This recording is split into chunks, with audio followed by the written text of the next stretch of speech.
Muito boa noite, sejam bem-vindos ao Pontos de Vista. Já sabe, todos os domingos cá estamos para analisar os principais acontecimentos da semana com os nossos comentadores residentes. Boa noite a todos, Leitão Simão, António Bueno e Eduardo Nambureto, com os três então que fazemos esta análise dominical.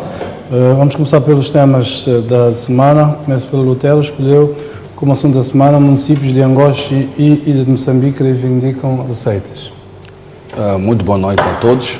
Sim, eu escolhi esse tema porque acompanhei o debate nesta última 10ª reunião nacional das autarquias. Percebi que nesse debate os edis de Angoche e de Moçambique foram reivindicando a necessidade de serem os responsáveis pela colheita das taxas alusivas às atividades econômicas na linha de costa, quer do Angoche e de Moçambique, em que neste momento parece que os serviços da administração marítima chamam a si a responsabilidade de coletar essas receitas. Na minha ótica, penso que as receitas de qualquer atividade dentro do território municipal devia ser da responsabilidade do município a coletar. E cabe aos serviços da administração marítima exclusivamente garantir a proteção da costa e também garantir-nos de que a nossa costa não haja pesca ilegal. Por isso, espero que o Governo Central esclareça essa situação e dê o que é de César. Por isso, a Ilha de Moçambique e Angoche, como municípios, devem ser responsáveis pela colheita dessas receitas. Muito bem, então Nambureto escolheu como assunto da semana o anúncio da circulação de transportes públicos em Maputo por 24 horas. Muito obrigado. Começo por agradecer a Deus pela saúde e vida, cumprimentar os colegas do painel, os telespectadores. Boa noite. Escolhi este tema por ser uma novidade boa para os residentes de Maputo, cidade e província de Maputo, que a circulação dos autocarros de serviço público de transporte na zona metropolitana passará a ocorrer 24 horas por dia. Esta é uma boa novidade. Entretanto, também notei com alguma preocupação o mesmo anúncio quando se diz que as tarifas serão diferenciadas, que a tarifa noturna será um pouco mais cara em relação à tarifa diurna. Bom, isto me preocupa um pouco porque os utentes, em princípio, são as pessoas que vivem na mesma cidade, pagam as mesmas taxas, pagam os mesmos impostos e, independentemente da hora que cada um apanha o serviço público de transporte, não deveria ser este o motivo para diferenciar o custo. Este é um direito que o cidadão tem e, por essa via, deveria beneficiar também com as mesmas facilidades. Porque também podemos correr o risco aqui de criarmos esta facilidade de transporte público 24 horas e, por causa das tarifas que são aplicadas, não se atingir o objetivo que se pretende e as pessoas, então, continuarem a preferir outros meios, talvez mais acessíveis, para poderem se fazer transportar. Mas, de qualquer maneira, a Agência Metropolitana de Transporte, a Autoridade Metropolitana de Transporte, creio que é este o correto nome, está de parabéns por trazer esta novidade, mas que deveria se reconsiderar esta outra parte. O António Bueno escolheu como assunto da semana o jogo decisivo entre Guiné-Bissau e Moçambique, inserido nas qualificações para o CAN. Bom, muito boa noite também, caros prestadores, também cumprimentar os colegas do painel. Bom, eu escolhi este tema porque o futebol é uma das poucas coisas do nosso país que une os moçambicanos, principalmente quando se trata da equipe de todos nós, que se quer aqui os Mambas. E os Mambas beneficiaram-se desde há 2 semanas para cá de possibilidade de estarem a estagiar no Centro de Alto Rendimento na Universidade de Pretória e atualmente uma despesa financiada pelo Governo, que o Governo também comprometeu-se em financiar e ajudar os Mambas, a equipe de todos nós, e depois também financiou aquilo que vai ser o voo charter necessário para levar a equipe de todos nós para Guiné-Bissau, contrariamente àquilo que acontecia outras vezes em que sujeitava-se a equipa a viajar em voos comerciais, e sabemos que as ligações para países africanos são muito complicadas, e então significa que vão viajar com algum cômodo, com algum conforto, que lhes vai permitir, efetivamente, de obter bons resultados. Também aqui realçar o facto de os adeptos moçambicanos, 28 milhões de moçambicanos, estarem juntos com a equipe e alguns membros da claque organizada, que é a Onda Vermelha, acompanharem também a equipe, todos nós, a Guiné-Bissau, sem descurar o facto de também a Guiné-Bissau termos de volta de 30 ou 40 cidadãos moçambicanos, que também já há algumas semanas vêm se preparando para dar todo o apoio necessário. Espero eu que no próximo sábado todos nós possamos vibrar junto com os Mambas. Muito bem, oxalá, de facto, precisamos de estar nestes grandes eventos como o país. Vamos olhar então para os assuntos que elegemos para esta noite. Começamos pelo drama de ciclones que está a assolar o centro, portanto, algumas províncias do centro e norte, mais particularmente Sofala, Manica e alguns distritos da Zambésia e ainda o norte de Inhambane. Já tivemos também Tete, que foi assolado semanas antes, mas esta semana em particular foi Sofala e alguns distritos de Manica que foram fustigados severamente. Vou começar pelo Telo. A sua análise então a estes ciclones, estes fenómenos naturais que, contra gosto, parece que teremos que nos habituar a eles, pelo menos em termos cíclicos. Em primeiro lugar, eu queria manifestar a minha solidariedade com as populações das províncias de Sofala, Manica, Zambésia, Tete e norte da província de Inhambane. De fato, este ciclone, tanto o tropical ciclone Idai, trouxe-nos desgraça, trouxe-nos uma situação dramática e também, ao mesmo tempo, obriga-nos a refletir com uma certa profundidade e analisar como é que nós temos atuado em relação a isto. Digo isso porque, olhando pelas informações, quer oficiais e não oficiais, verifica-se de que este ciclone Idai, além de destruir os recursos humanos, materiais e infraestruturas, atrasou-nos numa perspectiva de desenvolvimento econômico e desenvolvimento social, tomando em conta daquilo que aconteceu ou está acontecendo até agora na cidade da Beira, em que muitas infraestruturas foram destruídas, muitas casas das várias pessoas de vários estratos sociais ficaram danificadas, e muito particular as casas das nossas populações construídas com material de construção precária. E também verifica-se de que o Hospital Central da Beira também está parcialmente destruído, as estradas, as telecomunicações. Entanto, quer a Beira, quer as zonas afetadas estão a viver numa situação dramática. Eu quero ser positivo, porque acredito de que depois deste fenómeno jamais visto, saberemos como cidadãos, saberemos como um povo erguer-nos e olhar para o futuro. É neste pensamento positivo que gostaria que houvesse uma reflexão profunda de como é que nós tratamos esses intemperos. Se tratamos numa atitude de reação ou de prevenção. Acha que a abordagem foi feita, deveria ter sido diferente daquela que foi tida? A questão aqui não é ser uma abordagem diferente ou não. Por isso eu gostaria também de reconhecer o papel das autoridades. Houve avisos constantes, as pessoas, pelo menos na ordem de 80%, souberam o que ia acontecer. É por isso é preciso reconhecer esse trabalho feito pelas autoridades, quer municipais e quer dos governos provinciais. Só que o dilema que nós notamos fora da cidade da Beira, estou a falar naquelas zonas de riscos sobrejamente conhecidas, em que todos os anos passamos para aquela situação dramática.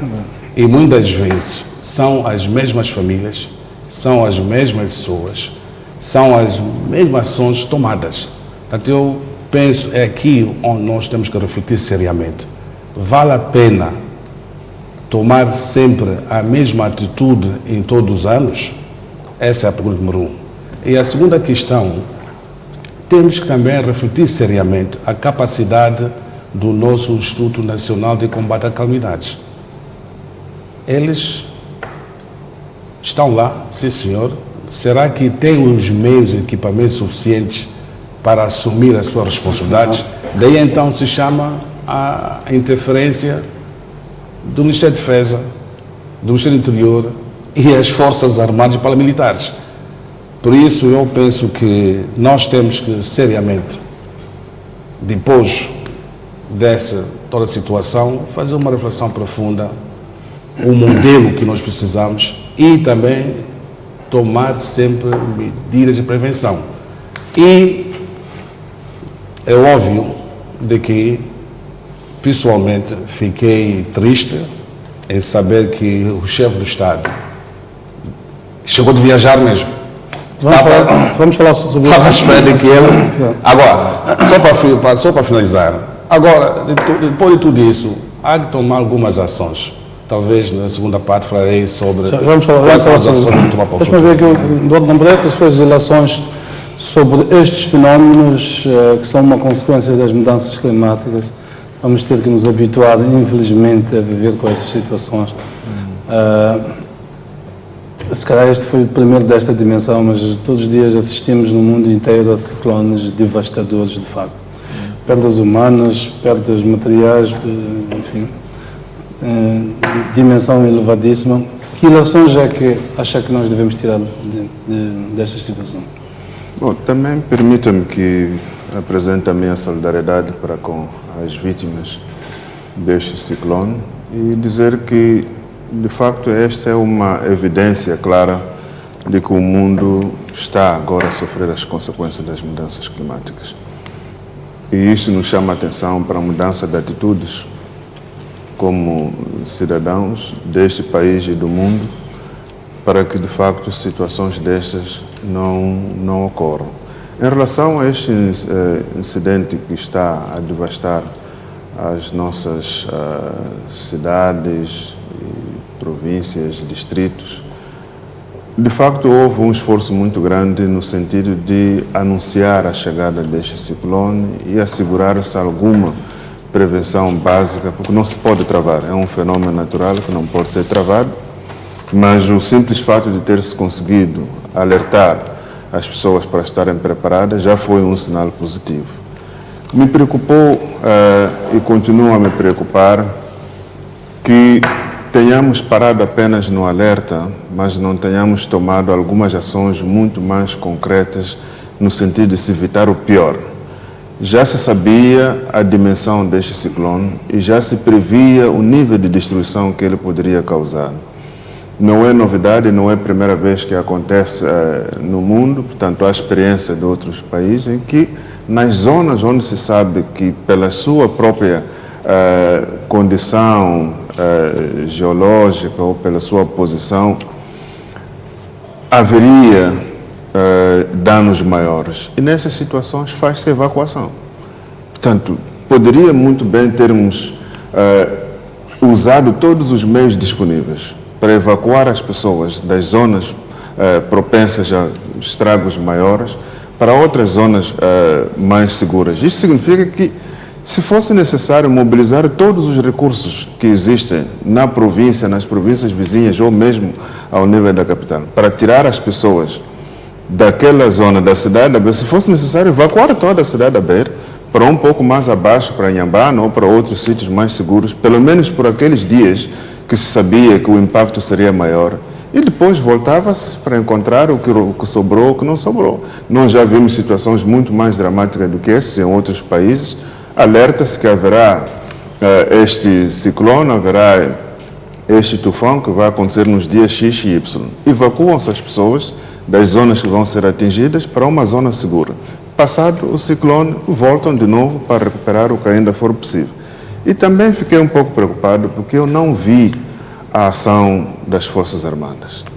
Que o papel das Forças Armadas não é apenas defender as nossas fronteiras, mas é também intervir em situações desta natureza. E o Estado, o governo, poderia muito bem ter decretado o estado de emergência, nem que fosse por esses 2 ou 3 dias, e assegurar que as Forças Armadas saíssem dos quartéis, porque eles é que estão melhor preparados que os enfermeiros, que os médicos e qualquer outras pessoas para lidar com situações desta natureza. E isto nós não vimos, é de facto preocupante. Sabemos que temos pessoas com capacidade, com treinamento para encarar situações destas, mas estiveram trancados nos quartéis e podiam muito bem ter recebido ordens de acordo com as normas, como manda a lei, para poderem sair dos quartéis e irem responder a esta situação, que era uma situação pontual, que era uma situação emergencial, que poderíamos ter salvo algumas dessas vidas que se perderam, poderia ter se salvo alguma coisa, porque sabemos que eles têm este preparo, têm este treinamento. Muito bem. Antônio Bueno, também queria ver a sua opinião. Que tipo de ilações podemos tirar de uma catástrofe como esta? Exato. Bom, também aproveito a oportunidade para endereçar a todos os afetados por este ciclone Idai, meus sentimentos pelas perdas humanas, mas também minha solidariedade pelos vivos, porque é necessário reconstruir e dar seguimento à vida. Bom, de facto isto aqui é consequência daquilo que já se vem falando há bastante tempo, das mudanças climáticas que vêm acontecendo nos últimos anos, com muita frequência, e urge começarmos a tomar medidas conducentes a mitigarmos os efeitos, porque evitarmos, neste momento, vai ser difícil evitar que ocorram os ciclones, mas é possível nós tomarmos medidas no sentido de mitigarmos grandemente os efeitos devastadores que, regra geral, estes ciclones causam. E isto importa até desenhar políticas, no sentido de começarmos a prever a possibilidade de ocorrência destes fenómenos ao extremo. Quer dizer, nós temos que começar a prever a possibilidade de ocorrerem ciclones do nível 5, porque não? E começamos a nos preparar para essa catástrofe, porque se eventualmente continuarmos a preparar-nos para eventos de pequena dimensão, o dia que ocorrer um evento de grande dimensão, não estaremos preparados para esse efeito. E de facto notou-se também neste ciclone que houve uma grande campanha por parte de diversas entidades, e até isto ajudou grandemente. Os próprios cidadãos começaram a tomar consciência da gravidade que eventualmente poderia ocorrer depois ou durante esse ciclone, e foi possível ver em vários grupos nas redes sociais pessoas a transmitirem, a chamarem a atenção os diversos concidadãos sobre medidas excepcionais de segurança que deveriam ter de tomar, quer mesmo para garantir a sua própria integridade física, bem como também garantir a proteção do seu património. E isto foi bom, que significa, afinal de contas, mensagens boas, mensagens úteis para a sociedade, podem ser repassadas com muita profundidade e podem, naturalmente, atingir aquilo que é o objetivo necessário. E também, quer dizer, esta foi a fase da prevenção. Notou-se, de facto, houve muito trabalho do modo a evitar que houvesse danos maiores, significa as ações também de mitigação de possíveis consequências advenientes da ocorrência do ciclone também foram, em certa medida, acionadas, e foi possível evitar uma catástrofe indesejável naquelas zonas afetadas, porque se porventura não se tivessem tomado essas medidas de mitigação, o número de vidas humanas teria naturalmente sido maior do que foi, e também relativamente aos danos que ocorreram. Agora depois da ocorrência destes fatos, é preciso agora é tempo de nós chorarmos os nossos mortos, também o enterrarmos com alguma dignidade, mas acima de tudo eu acho que a fase crucial é a necessária assistência que deve ser prestada às famílias, às pessoas afetadas. Este eu acho que é o grande desafio a partir de agora para frente. De que modo e como é que nós podemos fazer para ajudar com eficiência as pessoas afetadas? Agora, o que aconteceu, vamos tirar ilações do que aconteceu mal, e eventualmente poder ter acontecido melhor, mas o muito importante neste momento é focarmos naquilo que é o essencial, prestarmos a assistência necessária às pessoas afetadas. Muito bem, só vou, Lutero, já tinha começado a desenvolver. Discutiu-se muito, isto sucede na altura em que o Presidente tinha uma visita de Estado aqui à Suazilândia, e discutiu-se muito, em vários fóruns, se o Presidente devia adiar a viagem ou continuá-la. que é certo é que o Presidente continua a viagem, portanto, manteve-a, fez uma comunicação à nação no Aeroporto Internacional de Maputo e seguiu viagem. Ainda ontem o Presidente fez uma comunicação a dizer que estava por perto, se for necessário eram 20 minutos, portanto ele voltava.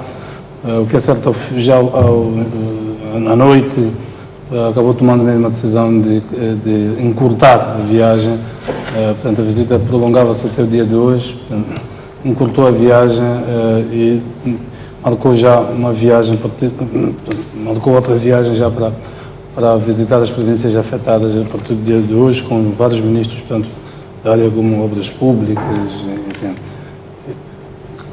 Eu queria ouvir a sua opinião sobre isso. Acha que o Presidente fez bem ou mal em manter a viagem e depois em cortá-la, como acabou por acontecer? Eu penso que o chefe do Estado fez mal em manter a viagem. Tinha por obrigação, como chefe do Estado, e também em particular como chefe comandante da Força Armada de Defesa, declarar uma situação de emergência e obrigar que houvesse um envolvimento total de Forças Armadas e paramilitares para poder socorrer as populações nestas zonas. Por uma razão muito simples, quando a segunda cidade de um país fica fora das comunicações, quando torna-se uma cidade não contratável, era óbvio que o chefe de Estado tinha como uma decisão de cancelar a sua viagem e assumir de fato como um empregado do povo, porque o seu patrão estava a sofrer. E eu acredito que a consciência foi pesando-lhe e sentiu-se obrigado a encurtar a sua viagem. Tanto ao encurtar a sua viagem, eu penso que foi uma tentativa de corrigir a situação. Eduardo Lambrete, sua opinião sobre este procedimento do Presidente? Eu acho que haviam aqui dois interesses em conflitos. Uma era o compromisso internacional que o chefe de Estado tinha e um outro interesse que veio depois, que era esta situação de emergência. Mas ele, como chefe de Estado, como comandante em chefe, e isto olhamos mesmo como numa família, um pai pode ter uma viagem de trabalho já programada há muito tempo, mas quando há uma situação em casa de falecimento de um familiar próximo, ele adia esta viagem. Quer dizer, é quase que natural isto, não é necessário abrirmos os livros para encontrar esse tipo de instruções. Ele adia a viagem para um outro momento e tratar das questões que são mais prioritárias para serem tratadas. Porque neste caso estamos a falar de uma situação em que não se tem ideia clara do que estava a acontecer, a cidade está praticamente sitiada, ninguém tem informação exata e neste momento o comandante em chefe devia estar na sala de operações com os seus assessores a acompanhar a cada minuto, dar as instruções necessárias, o que é que deve ser feito para se assegurar que não haja danos maiores. É verdade que a deslocação foi para um sítio muito próximo, mas em termos de imagem não fica bem saber-se que o pai da nação, o chefe de Estado, não está conosco dentro das nossas fronteiras para acompanhar a situação em que nós estamos a correr. Portanto, este é o sentimento que acredito que todos os moçambicanos tiveram quando tomaram conhecimento dessa deslocação, apesar de se conhecer a importância desta visita nas relações internacionais, o que se pretendia atingir, mas perante esta nova realidade em que todos estão em pânico sem saber o que fazer, era extremamente importante que o chefe de Estado, o comandante em chefe das Forças Armadas, das Forças de Defesa e Segurança, estivesse dentro das nossas fronteiras e acompanhar com todos os moçambicanos e dando as instruções necessárias para poder se encontrar uma forma de mitigar o impacto destes ciclones. António Bueno, sua opinião? Bom, é preciso ter em consideração que o Presidente Inússe, na tomada de posse, sempre disse a viva voz que ele era o empregado do povo, o que significa que o povo, este povo, que é o patrão, naturalmente dele, em face das consequências e da dimensão devastadora ocorrido nas zonas por onde este ciclone passou, clamou pelo seu regresso, pela sua presença no país, e isso é que terá determinado a que encurtasse a sua visita de Estado ao reino Eswatini. E também é preciso verificar o seguinte, é que nesses tipos de desastres, não me parece que durante o momento que esteja a ocorrer seja possível fazer alguma coisa. Não sei se seria possível, porventura, mandatar-se equipes para estarem no próprio local durante o momento em que estivesse a ocorrer o ciclone. Já tinha praticado atos de prevenção e mitigação do próprio ciclone. Agora, digo mais uma vez, este é que é o momento de intervir para corrigir ou para tentar prestar a melhor assistência possível aos afetados. Mas também preciso reconhecer o seguinte, é que o aeroporto da Beira esteve encerrado até as 0 horas de hoje. Isso significa que não era possível, por via aérea, lhe fazer ligação à cidade da Beira. Hoje já é possível, o que significa que já é possível tentar fazer uma avaliação mais exaustiva daquilo que, eventualmente, os danos causados, quer nas pessoas, quer nas infraestruturas sociais, económicas do Estado e particulares, de modo a que se possa redesenhar um projeto, métodos de acompanhamento e de assistência às pessoas necessitadas. Eu acho que agora sim que é importante que o Governo esteja full time a prestar atenção a esta situação, de modo a que possa minimizar e prestar a assistência devida às pessoas Você acha que não era afetadas. imprescindível a presença do Presidente durante aquele período? Durante aquele período, ele estava a monitorar, que é delegado atualmente algumas competências, pessoas que têm competência para lidarem com esses casos, e ele recebia informação permanentemente do que estava a acontecer no terreno, e ao perceber-se, ter chegado ao conhecimento dele que efetivamente a situação era catastrófica, ele por isso regressou ao país. Muito bem, vamos avançar Mas então acho, para... Jeremias, eu acho que a informação de que o que ia acontecer era uma catástrofe já se sabia antes mesmo de acontecer. Portanto, não foi necessário que o ciclone começasse a destruir para se saber que Beira e Chimoio iriam ser fustigados. Já se sabia antes que isto ia acontecer. Por isso que nós elogiamos, em primeiro lugar, aquelas campanhas que o próprio governo fez para alertar as pessoas. Então, já se sabia, inclusive, a dimensão dos estragos que poderiam ocorrer. Portanto, esta posição de intervirmos depois dos estragos, eu acho que é um pouco desse pensamento reativo que nos cria esses problemas. Nós temos que ser ativos e não reativos. Portanto, que não se podia fazer nada não é bem verdade, porque nós soubemos, pelo menos com alguns dias, 2 dias de antecedência, como eu disse na minha primeira intervenção, poderia muito bem ter-se feito a instrução de evacuação, por exemplo. E esta evacuação poderia ter exigido o envolvimento de todos os recursos, todos os meios disponíveis para o Estado e mesmo dos privados, se fosse esse o entendimento.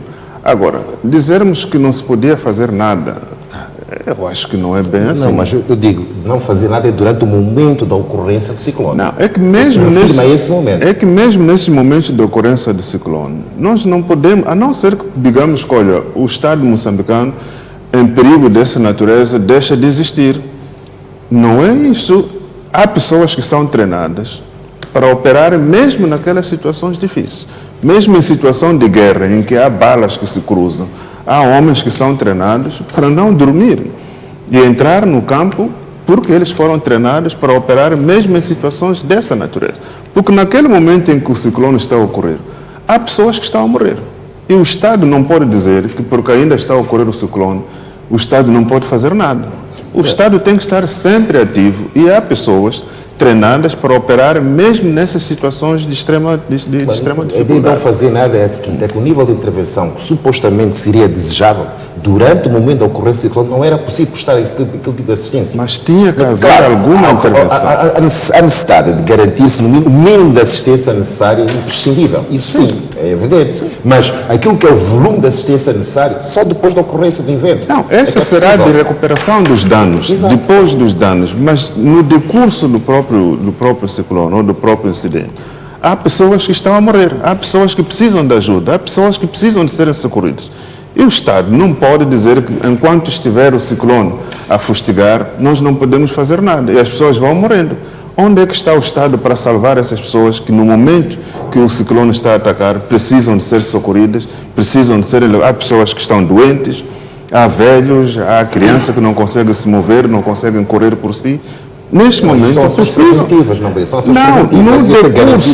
no decurso do próprio ciclone, há pessoas que foram apanhadas, o aviso foi, fica nas casas, as crianças não vão para a escola e tal. Mas durante aquele ciclone, há pessoas que foram apanhadas, mesmo dentro das suas casas. Os tetos caíram, as casas caíram e tudo isso. Precisavam de ajuda. Era preciso que o Estado estivesse lá perto para poder socorrer essas pessoas, mesmo no decurso do próprio ciclone. Portanto, Então, o Estado não dorme. Procedeu mal, de facto, ao sair do país? Dizer mal, acho que talvez seria uma palavra errada, mas poderíamos dizer que houve aqui um erro de cálculo do que era mais prioritário.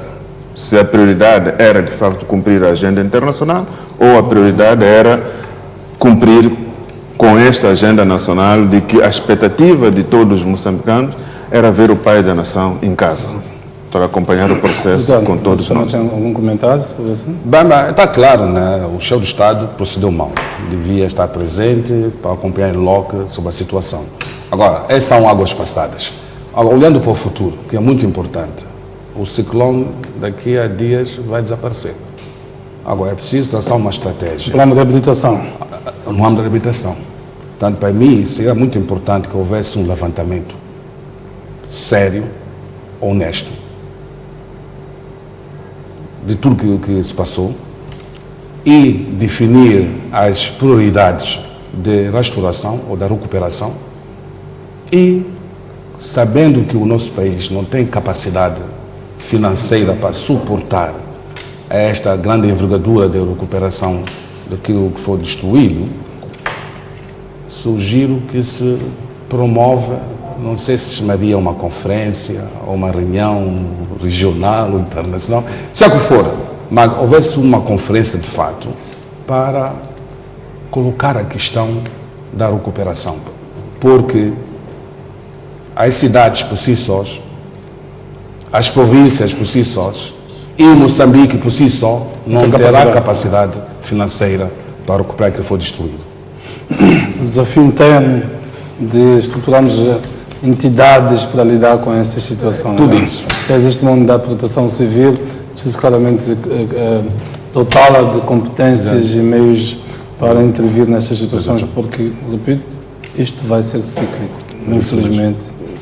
Não, esta possibilidade de ocorrência, como é que se diz, regular de fenómenos desta natureza, de facto vai obrigar as instituições de Estado a prestarem mais atenção na formação de grupo de pessoas que possam prestar assistência, e como até diz no Breno, durante a ocorrência, inclusive durante a ocorrência desses fenómenos. Mas isto passa por formação, porque não é pacífico, eu não quero acreditar que pode até acontecer que sim, que os nossos militares, os nossos polícias estejam treinados para intervir em momentos em que estejam a ocorrer, naquele preciso momento, ciclones. Agora, se não está, é preciso começar a dotá-los de treinamento adequado para esse efeito, de modo a que possam prestar efetivamente a assistência necessária às pessoas necessitadas durante o momento de ocorrência desses fenómenos. E mais uma coisa também vai nos obrigar também a pensar seriamente sobre a política de gestão e conservação das águas. E também temos que pensar de médio a longo prazo construir os nossos rios artificiais. Por um lado temos uma crise de falta de água e outro temos uma crise de abundância da mesma. Muito bem, vamos, acho que esse é um dos pontos que levou o Presidente precisamente para a Suazilândia. Vamos ter a ocasião de discutir isso, se calhar, num outro contexto. Avançamos para o segundo ponto, então. O Gabinete Central de Combate à Corrupção apreendeu esta semana imóveis e viaturas de Helena Tali, a atual embaixadora de Moçambique em Angola, no âmbito do processo que está a ser instaurado, que tem a ver então com a dilapidação de fundos no Instituto Nacional de Segurança Social, enquanto ela foi titular da pasta do Trabalho. Esta notícia foi avançada então esta semana pelo jornal Notícias. Vou começar agora pelo António Bueno. Aquela chamada apreensão judicial, que é para cautelar a possibilidade de dissipação dos bens e recursos obtidos no âmbito, portanto, de uma forma ilícita. Queria ouvir o seu comentário sobre isto e sobre a própria posição da atual embaixadora de Moçambique em Angola. Bom, esta medida tomada decidida pelo Tribunal, mas promovida pela Procuradoria-Geral da República, o Gabinete Central de Combate à Corrupção, eu acho que é uma medida que se justificava se entender-se que terá chegado ao conhecimento deste gabinete, provavelmente, informação dando a entender que a indiciada estava a tentar retirar do património dela, da titularidade dela, determinado património, quer dizer, de modo a que, se porventura tivesse que ir a julgamento e condenação, não existisse nenhum património que pudesse garantir a devolução ao erário. E tendo chegado a isto, significa que aqui terá havido, naturalmente, uma clara dilapidação do património próprio, de modo a furtar-se a ação da Justiça. E não teve outra solução a Procuradoria, o Ministério Público, senão requerer-se promover a apreensão judicial desses bens, de modo a garantir a existência de algum património na eventualidade da pessoa avisada for condenada nos crimes a que vai indiciada. Significa que pode não ser a totalidade do prejuízo causado, mas parte do valor eventualmente retirado que tenha-se beneficiado e indevidamente será recuperado e aí naturalmente serão devolvidos aos cofres do Estado. Agora, relativamente à situação em que ela se encontra neste processo, ela é indiciada, desconheço se porventura já terá sido acusada pelo Ministério, ter recebido a acusação provisória do Ministério Público, ou seja, estamos na fase de instrução preparatória, mas quero eu entender que no momento em que ela for formalmente acusada, quer dizer, aí o chefe de Estado terá que ponderar.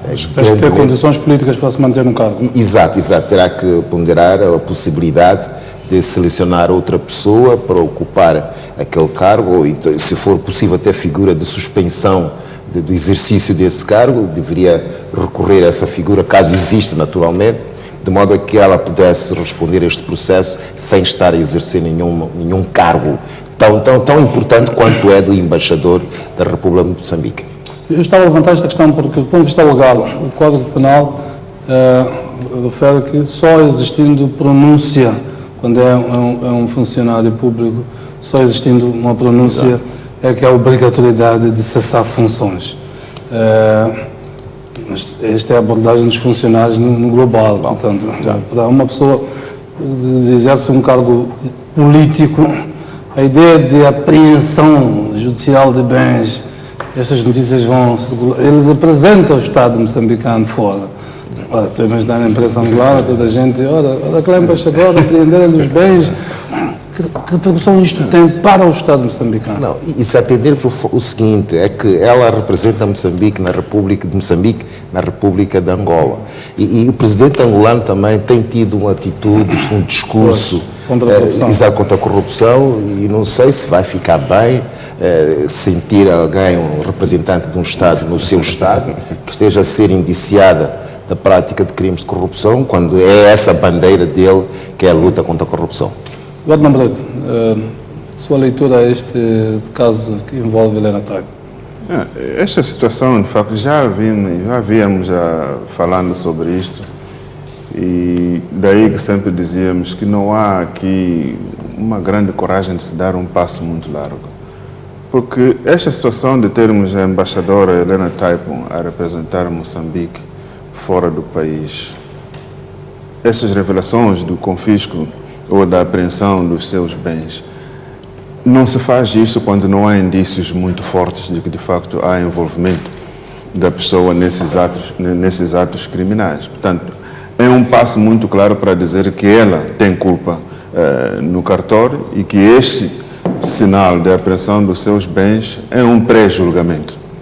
Normalmente, quando se toma esta decisão, é porque já há um caminho muito claro de que ela vai ser condenada neste caso, e por isso que é preciso salvaguardar que alguns bens que ela tem em sua posse se mantenham intactos para poder pagar ao Estado. Já faz muito tempo que falamos sobre isto e não consigo perceber como é que Moçambique ainda continua a permitir que seja representado fora do país por uma pessoa nestas situações. Logo que começaram nem era necessário que se terminasse a investigação. o mero fato de haverem suspeitas muito fortes já seria suficiente para a senhora Taipo sair daquela posição de representar Moçambique fora do país. Até porque responder a um processo, ela tem de ser chamada sistematicamente para vir para Moçambique, da corrupção, apanhar avião, vir para aqui, depois as condições psicológicas para desempenhar o seu cargo. E o país não precisa disso, porque o país tem muitas pessoas que podem cumprir aquela função. O Presidente da República, o chefe de Estado, tem muitas pessoas na sua mesa que pode muito bem solicitar para substituir a senhora Taipo e ela responder ao processo. Se for julgada culpada, ela vai ter que pagar pelas suas culpas. Se for inocentada, também vai ter o benefício desta inocência e recuperar todo o seu nome e tudo mais. Agora, mantermos esta situação dá o sinal de alguma conivência. E principalmente no país onde ela está a servir neste momento, onde está a cumprir a sua missão, que é um país em que o presidente deste país apresentou-se como um exímio combatente contra a corrupção, e lá tem uma embaixadora que está a ser acusada no seu país de corrupção, mas por causa das relações diplomáticas e ele ter recebido esta pessoa como sendo o enviado do presidente da República de Moçambique, como seu representante, não cabe a ele dizer que esta pessoa não serve para representar Moçambique. Cabe ao Estado moçambicano reconhecer a inconveniência da presença e da permanência da senhora Helena Taipo como embaixadora em Angola e substituí-la por uma outra pessoa. Eu acredito que cria bastante desconforto para o próprio governo angolano. Eu acompanhei algumas reportagens na televisão pública angolana, se não estou a erro, a falarem sobre isto, e acredito que é desconfortante ter que falar sobre um país irmão. Há muitas relações muito próximas entre o MPLA e a Frelimo, que são os dois partidos que estão a governar, mas por causa desta soberania dos países, não compete a Angola mandar embora Helena Taipo, compete sim ao Estado moçambicano escolher outra pessoa e tirar a senhora que está a representar mal o nosso país, porque ela não representa só o partido de que ela faz parte, representa todos os moçambicanos.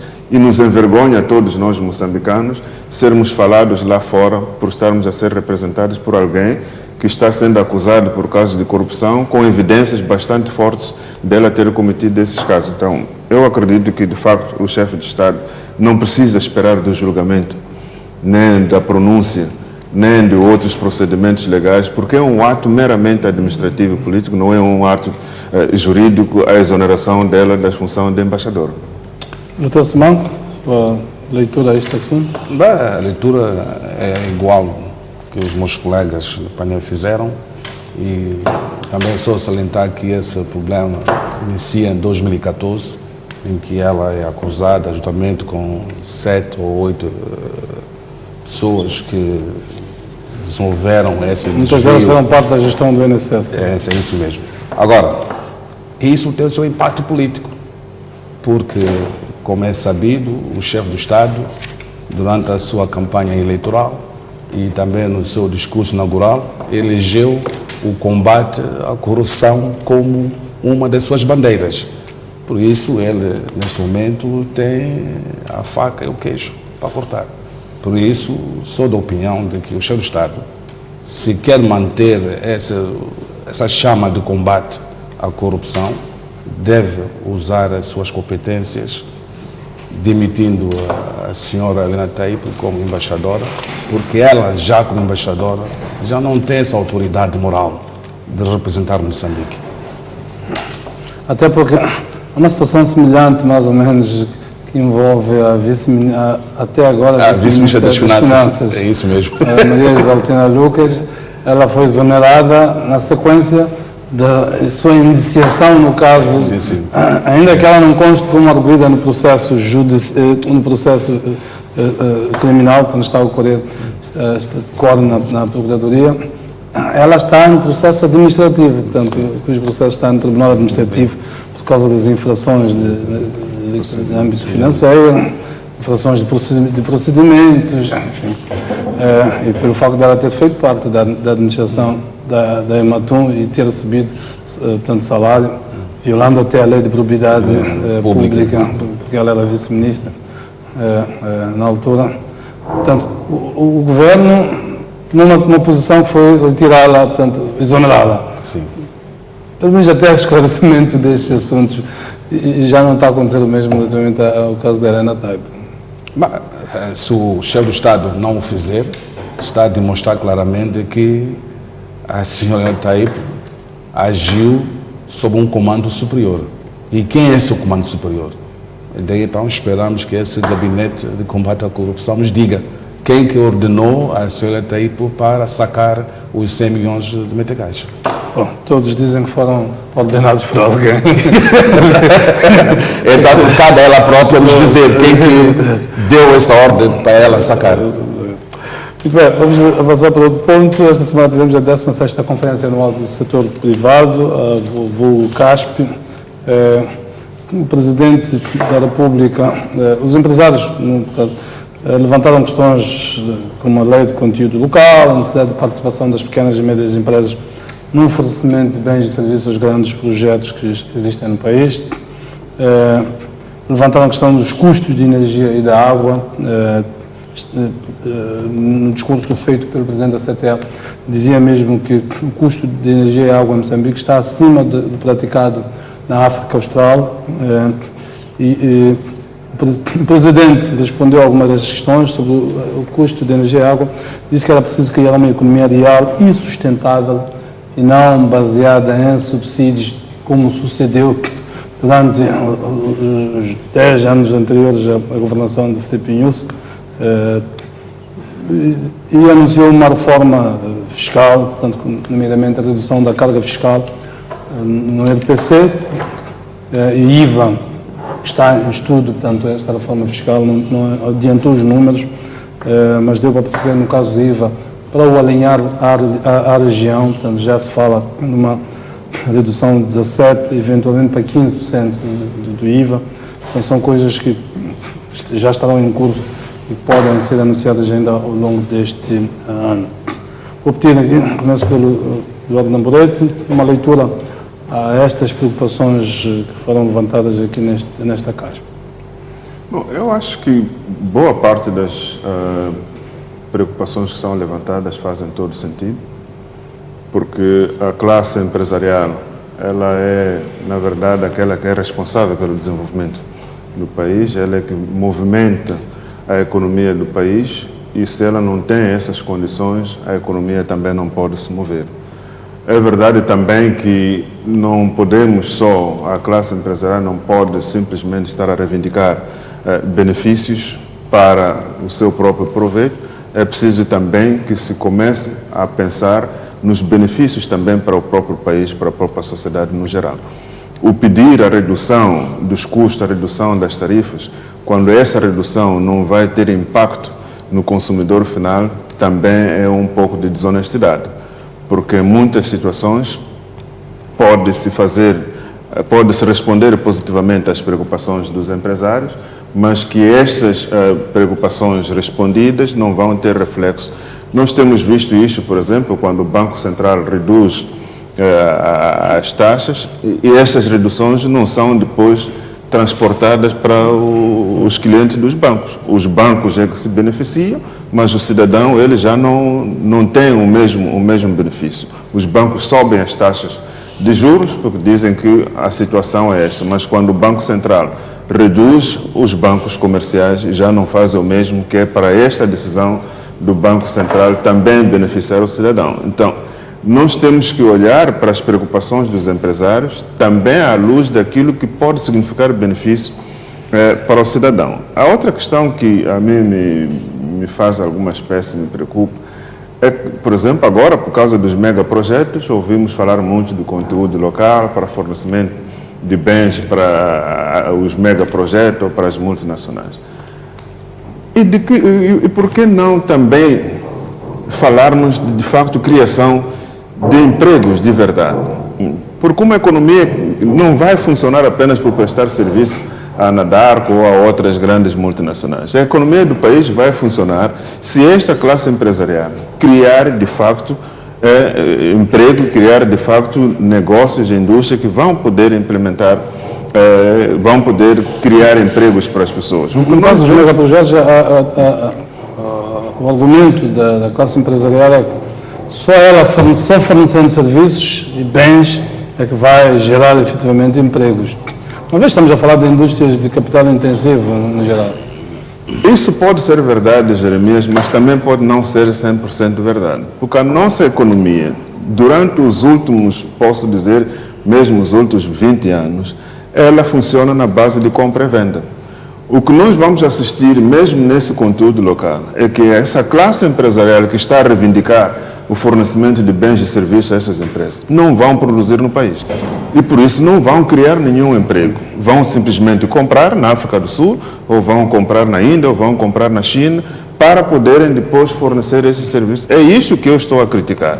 É bem que o governo crie essas facilidades para o empresariado nacional ter uma base forte e sustentável para poder criar algum emprego, mas esse emprego só se cria se a produção for feita ao nível nacional. Então, um contínuo nacional com uma base produtiva. Exatamente, porque é essa que vai nos garantir que a economia vai se mover, que os moçambicanos vão ter emprego, e não esta economia de compra e venda, porque grande parte dos nossos empresários dizem-se empresários, mas se tu procurar saber, você é empresário de que área, o que é que tu fazes? Compra e vende. Compra carros e vende, compra papel higiênico e vende, compra... E não há aqui um desafio de começarmos nós mesmos a produzir o que vamos fornecer. Para mim, o conteúdo local só terá sentido se de facto for isto que os empresários vão fazer. Há 2 semanas esteve num evento onde a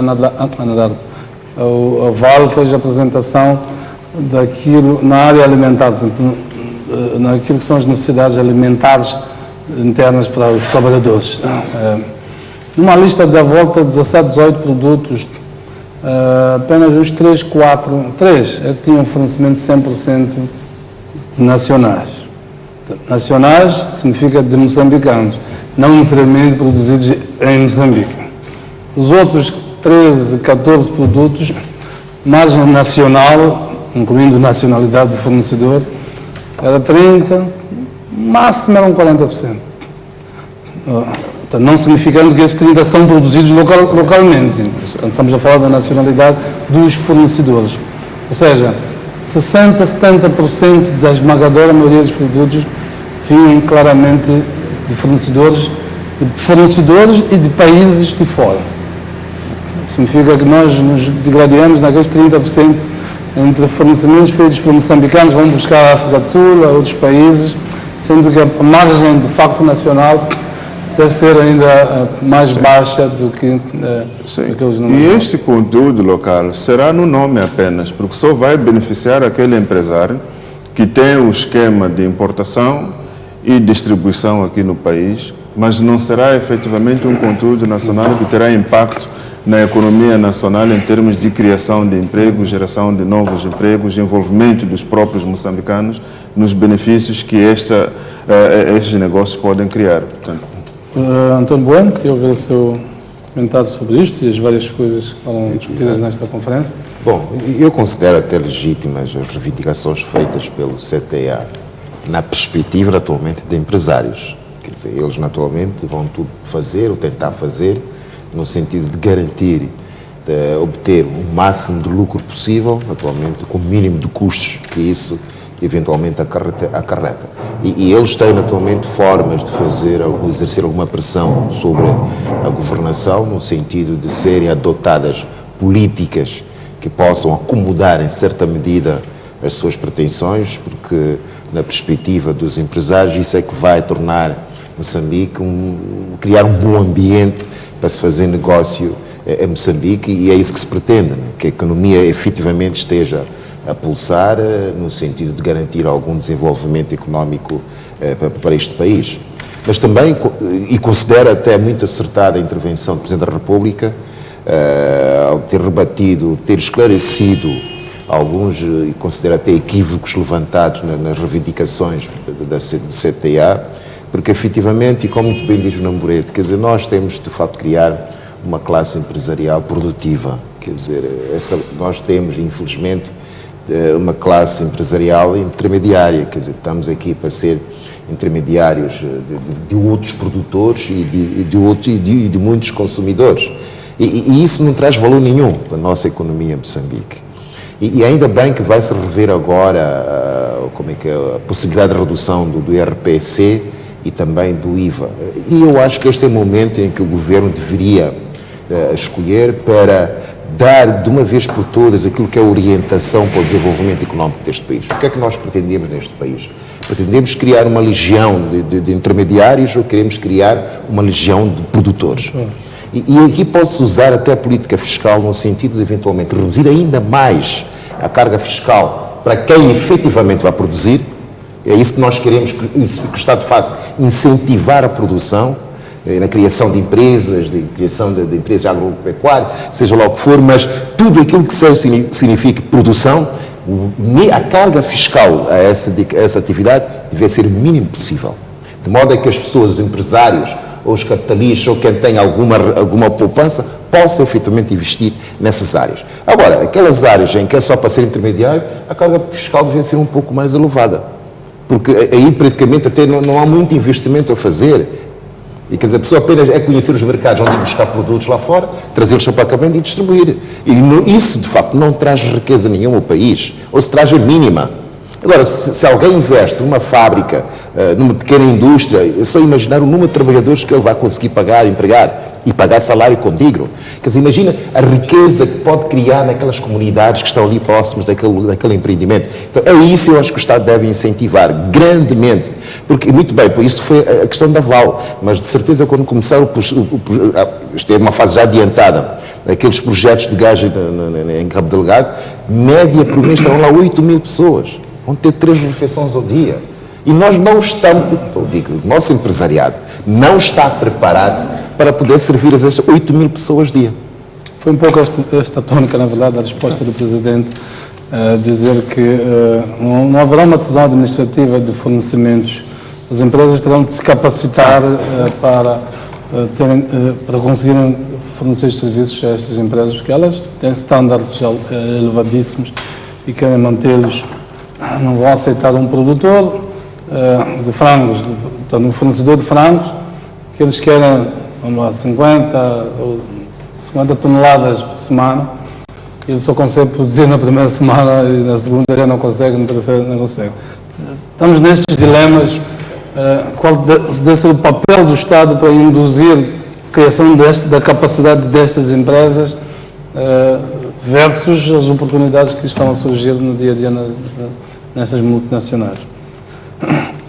São os dilemas que a gente vai vivendo enquanto economia a lidar com indústrias desta dimensão. Muito bem, vamos terminar por aqui o programa.